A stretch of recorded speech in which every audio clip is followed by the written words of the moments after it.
మిత్రులందరికీ నమస్కారం. నా పేరు గురుకుమార్.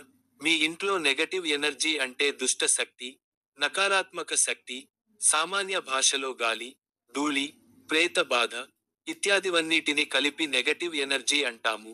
ఇవి ఇంట్లో ఉంటే వచ్చే సమస్యలు, అనారోగ్యం, చిరాకు, గొడవలు, మనస్పర్ధలు, డబ్బు నిలవకపోవడం, ఎదుగుదల ఉండకపోవడం, మనశ్శాంతి లేకపోవడం, ఇంట్లో ఎవరో ఒకరికి అనారోగ్యం, మానసిక స్థితి సరిగ్గా ఉండకపోవడం, మరియు పిచ్చిగా ప్రవర్తించడం, ఆ ఇంట్లో శుభకార్యాలు లోపించడం వంటివి జరుగుతూ ఉంటాయి.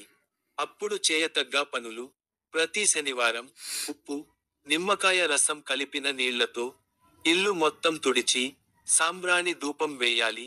తర్వాత దేవుడి మందిరంలో ఆవాల నూనెతో దీపారాధన చేసి, ఆ దీపంలో 2 లవంగాలు, చిటికెడు తెల్ల ఆవాలు, కొంచెం పచ్చకర్పూరం వేసి సాయంత్రం వరకు వెలిగేలాగా చూసుకొని, మళ్ళీ సాయంత్రం కూడా నూనె పోసి, రాత్రి అంతా వెలిగేలాగా చూడాలి.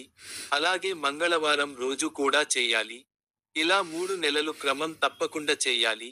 అప్పుడు ఆ ఇంట్లో నెగటివ్ ఎనర్జీ వెళ్ళిపోవడం, లేదా శాంతించడం జరుగుతుంది. అప్పుడు ఆ ఇంట్లోకి సకారాత్మక శక్తి ప్రవేశిస్తుంది.